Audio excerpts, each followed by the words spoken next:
Como sabrás por otros vídeos, el iPad es uno de mis dispositivos favoritos. Pero es muy probable que por las fechas en las que nos encontramos estés diciendo, ¿sabes, Víctor? Yo también quiero un iPad este año.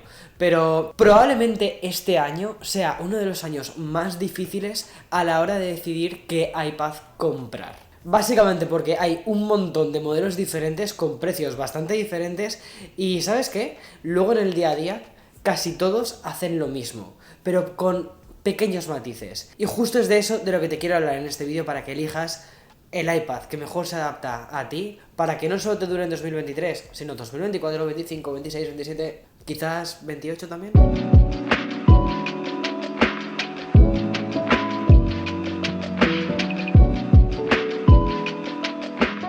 Voy a hablarte desde el iPad de novena generación, el básico, y me vas a decir, Víctor, pero si ese iPad salió el año pasado, ¿qué haces hablando de en este resumen? Porque considero que el iPad de novena generación está muy bien, después te voy a contar por qué, ¿vale? Y voy a hacer un repaso hasta el iPad Pro con un flamante M2 y su pantalla de 12,9 pulgadas, vamos, una fantasía de iPad. Pero de uno a otro hay un montón de modelos intermedios. El primer consejo que te voy a decir es muy básico y que no tiene mucho que ver con el iPad, pero es que te marques un presupuesto, que decidas cuánto dinero te quieres gastar en un dispositivo así. Que también pienses en los usos reales que vas a hacer de ese iPad y piensa también si ya tienes un teléfono móvil y si tienes un ordenador, porque si tienes un ordenador y un teléfono móvil probablemente el iPad que te necesites sea una cosa más intermedia y no necesites un dispositivo que sustituya prácticamente en todo a tu ordenador. Así que voy a empezar por los iPads que lanzó este mismo año Apple en octubre, que son el iPad Pro con M2 y por el iPad de décima generación, sin apellidos, con un nuevo diseño y con bastantes novedades. Pero antes de empezar, quiero hablarte del sponsor de este vídeo. Eso podría haber salido muy mal, pero ha salido bien.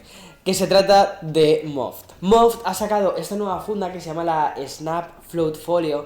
Y bien, ¿por qué se llama Float? Básicamente porque lleva un sistema en su propia funda que se basa en un sistema de imanes y también con unas dobleces para que podamos hacer como una especie de origami, que lo que hace es que podamos elevar el iPad a la altura de nuestros ojos y podamos utilizarlo de una forma muy cómoda, por ejemplo, en una cafetería para trabajar. O incluso también te puede servir como una segunda pantalla de tu MacBook y lo tienes todo a la altura de tus ojos. El folio además admite ángulos de 20 grados, lo cual hace que sea muy cómodo utilizar, sobre todo si eres artista digital y utilizas el iPad como una tableta de dibujo. Si ya lo combinas además con la Snap Case, lo que haces es tener una protección 360 grados de tu iPad y también tienes este pequeño portalápices que viene muy útil para el Apple Pencil, para que no se te caiga básicamente. Me gusta mucho, la verdad, la filosofía que tiene esta marca, porque lo que hace es combinar un poco el concepto del origami, es decir, el hecho de crear fundas con estas dobleces y que te dan diferentes resultados. Eso me parece muy inteligente, junto con el diseño y que luego las texturas, ¿vale? Son muy guays, o sea, es muy suave y agradable al tacto. Y además que Moft tiene este accesorio tanto para el iPad Pro como para el iPad Air y también para el iPad Mini 6.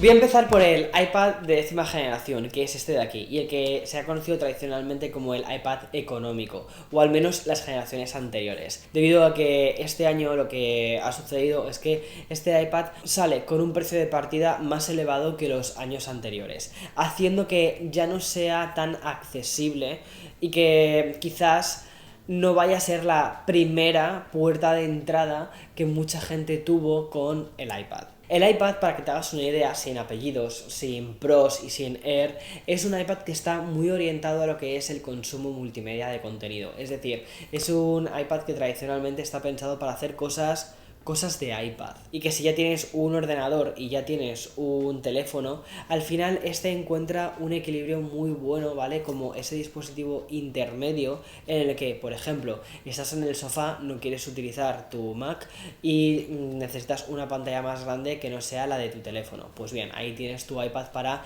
hacer consumo multimedia, echar un ojo a las redes sociales, mirar vídeos en YouTube o hacerte el curso de creadores de contenido. Pues bien, para ese tipo de situaciones, el iPad sin apellidos, el normal, está perfectamente bien. Además, lo que ha hecho Apple este año con este en concreto ha sido cambiar algunas cosas de su diseño. Con esto de que cambia a la 10ª generación, pues han decidido actualizarlo. ¿Y qué han actualizado? Pues bien, básicamente lo que nos encontramos es un diseño muy similar al del iPad Air, con estos bordes laterales planos, con los cantos redondeados y con una pantalla que lo que hace es aprovechar mucho mejor el frontal, quitándole sitio a los márgenes. En definitiva, este iPad se ve que es un iPad actual, con el diseño que tiene actualmente todos los productos de Apple. Y que era un salto que queríamos ver desde la generación anterior o desde incluso hace un par de generaciones más. Sin embargo, como te dije al principio, este salto también ha tenido una consecuencia, que ha sido un aumento del precio. Y por lo tanto ya no se convierte en ese iPad que es como, si quieres un iPad y no quieres gastarte demasiado dinero, vete a por este. No, aquí ya tienes que pensarlo un poco mejor. Y sobre todo cuando tienes un iPad Air de 4ª generación que sigue estando increíblemente bien. Y sobre todo que ese tiene un par de cosas que a mí personalmente me hubiese gustado haber visto en el iPad de 10ª generación, como son la pantalla laminada, que sí que nos la encontramos en el iPad Air de 4ª generación y no en este, y la compatibilidad con el Apple Pencil de 2ª generación. Y me dirás, Víctor, ¿por qué estás comparando el iPad, este iPad, con el iPad Air de 4ª generación? Básicamente porque los dos tienen un precio muy similar actualmente. Y aunque el iPad de 10ª generación es un iPad que está muy bien, considero que por el mismo precio, por un precio muy similar, el iPad Air 4ª generación, ese es. Ese. Sin embargo, este año Apple, junto con la actualización del iPad de 10ª generación, también actualizó otra de sus joyas de la corona, que es el iPad Pro.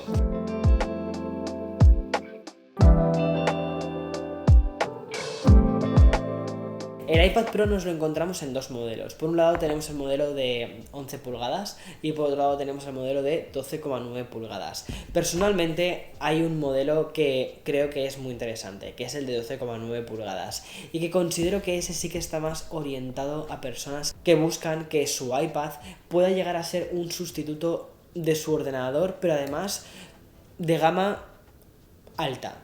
Lo que ha hecho Apple este año ha sido meter en este dispositivo el procesador M2, el mismo chip que nos encontramos en los MacBook Air de este mismo año. Pero además ofrecer lo típico que hace que un iPad de estas características o un iPad Pro sea Pro, es decir, una pantalla XDR con una calibración de colores espectacular, con una batería que debo decir que me ha sorprendido muchísimo y con una conexión Thunderbolt para que podamos pasar, por ejemplo, los archivos de la cámara al iPad de una forma mucho más rápida.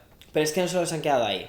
El iPad Pro realmente me parece que es un iPad que está orientado a un porcentaje de personas, tengo que decirte, muy reducido, porque quienes creo que realmente van a sacar provecho de él. Creo que van a ser las personas, los artistas, los creativos, que necesitan esa especie de portabilidad, de ultra portabilidad. Necesitan poder enviar sus archivos a través de una conexión 5G, poder hacer sus correcciones de colores en una pantalla que esté así de este modo calibrada y que además sea táctil.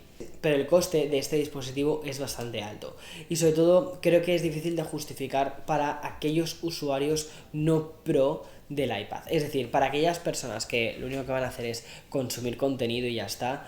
Tener un iPad Pro me parece que es como muy overkill, ¿sabes? Como que tiene más características de las que vas a poder realmente aprovechar. Pero sí que es cierto que es el único iPad actualmente que te ofrece una pantalla de 12,9 pulgadas y que realmente por ese tamaño de pantalla sí puede hacerle frente a un portátil. Ahora bien, tienes que tener en cuenta que estos iPads van con iPad OS. Y eso significa que es el mismo sistema operativo que también se encuentra en el iPad de 9ª generación. Es decir, es el mismo sistema operativo que se tiene que adaptar a diferentes productos con diferentes targets o nichos de mercado o que van dirigidos a diferentes personas. Es un sistema operativo más sencillo de utilizar y también tiene una serie de limitaciones, sobre todo si lo comparas con macOS. Lo que pasa es que ahora estamos viendo cómo bastantes desarrolladores por fin están invirtiendo tiempo y dinero también en adaptar sus aplicaciones de ordenador tradicional a estos iPads Pro. Y eso es algo que de verdad me parece muy interesante y que puedo entender o puedo pensar que quizás el iPad Pro sí que termine convirtiéndose en esa herramienta que pueda sustituir completamente a un ordenador. De hecho es muy curioso porque llevo unos cuantos días utilizando únicamente el iPad Pro para todo y el Mac Studio para grabar los podcasts, ya está, pero por comodidad de pantalla. Y una muy rápida nota sobre el iPad Pro de 11 pulgadas.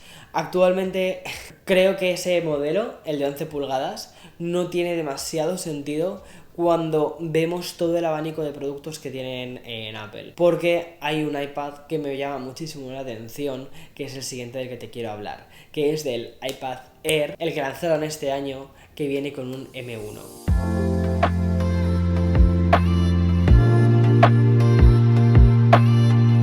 Y ese iPad es una locura de iPad. Básicamente porque este iPad lo que hace es, tiene la misma carcasa, es decir, el mismo cuerpo que sí que nos encontrábamos en el iPad Air de cuarta generación, una pantalla laminada de 10,9 pulgadas, llega casi hasta las 11 pulgadas del iPad Pro que te estaba contando antes. La pantalla, aunque no sea XDR, tiene una muy buena calidad, pero es que luego en las tripas de ese iPad lo que se encuentra es un M1, que es uno de los procesadores más potentes y uno de los saltos generacionales más grandes que ha hecho Apple en muchísimo tiempo. De hecho, para que te hagas una idea, entre el M1 y el M2 no hay un salto tan grande como sí que sucedió con la generación del M1 y sus antecesores. Considero que el iPad Air con M1 es el iPad perfecto para estudiantes, sinceramente, sobre todo para estudiantes más tipo universidad o bachillerato, que necesitas pues una serie de herramientas un poquito más potentes, es decir, no vas a utilizar el iPad solo para jugar,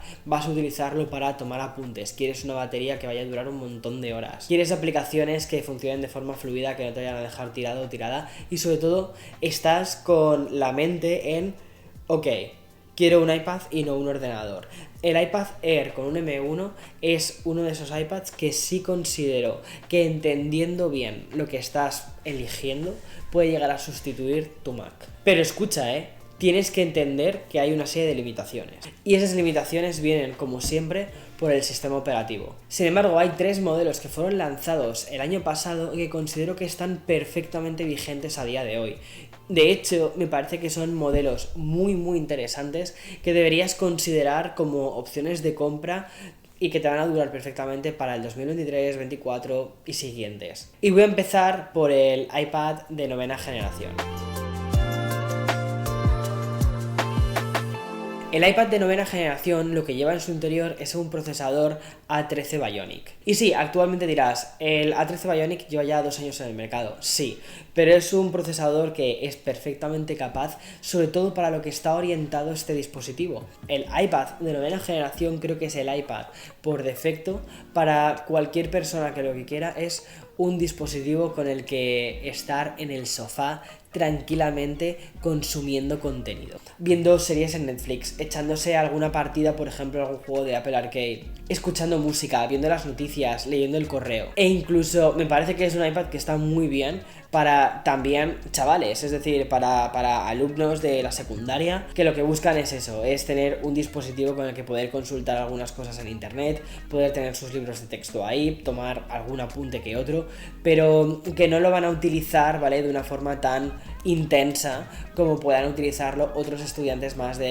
mayores, bachillerato, universidad, adelante. Y sinceramente el iPad de 9ª generación sería el iPad que yo actualmente le compraría a mis padres, porque creo que ya tienen suficiente con su Mac de escritorio y con sus iPhones, y este dispositivo es, digamos, el dispositivo perfecto e intermedio para ellos. si ya lo que buscas es como ese extra, si ya estabas pensando en decir, vale, no, pues quiero un diseño un poquito más renovado que ese iPad de 9ª generación, entonces te diría sinceramente que buscases el iPad Air de 4ª generación. Te he hablado muchísimo del iPad Air de 4ª generación cuando te he hablado del iPad de 10ª generación, pero porque considero que ese modelo sigue estando perfectamente vigente, comparten el mismo diseño, pero encima el iPad Air de 4ª generación tiene una mejor pantalla y además soporte para el Apple Pencil de 2ª generación.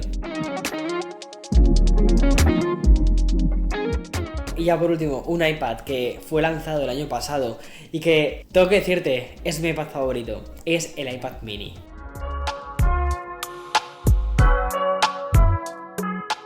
El iPad mini sé que no va a tener unas actualizaciones anuales, de hecho este año no hemos tenido una actualización de este dispositivo, pero creo que es un iPad que realmente resuelve muy bien una cosa. Tienes que ir pensando en que quieres esa cosa.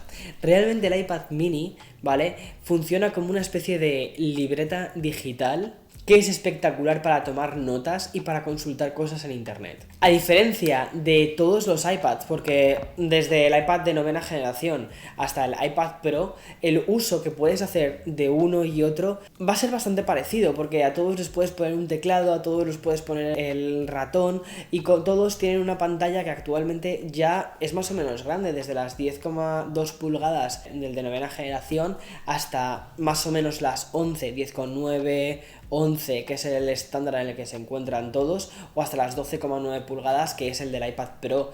Pero todos, digamos, tienen pantallas grandes en las que te vas a sentir cómodo o cómoda para navegar, trabajar o incluso poder hacer cosas que harías con un ordenador tradicional. Sin embargo, con el iPad mini no vas a poder hacer eso del mismo modo sintiéndote cómodo con ello, porque la pantalla no es tan grande. No vas a poder utilizar la pantalla dividida de una forma cómoda, no vas a poder ponerle un teclado completo, de hecho no tiene una funda oficial con un teclado completo. Pero la fortaleza de este iPad mini no se encuentra en el hecho de ser el sustituto de un ordenador, sino que para mí, donde se encuentra la fortaleza es en el querer ser un iPhone mucho más grande, el iPhone que utilizas en casa. Y al menos es eso lo que es para mí. Es un cuaderno de notas digital. Es increíble para consumir contenido multimedia, por ejemplo, cuando estás tumbado en el sofá y no quieres un dispositivo que pese demasiado. Me encanta jugar al Genshin Impact en este dispositivo. Sé que el iPad mini no es el iPad más popular, no es el iPad estándar, pero es uno de los iPads más interesantes que ha lanzado Apple. Y sí, es el iPad que utilizo en conjunto con el iPad Pro. Sé lo que vas a decir. Víctor, tienes un problema con los iPads. Lo sé, pero es que de verdad es un dispositivo que me gusta mucho.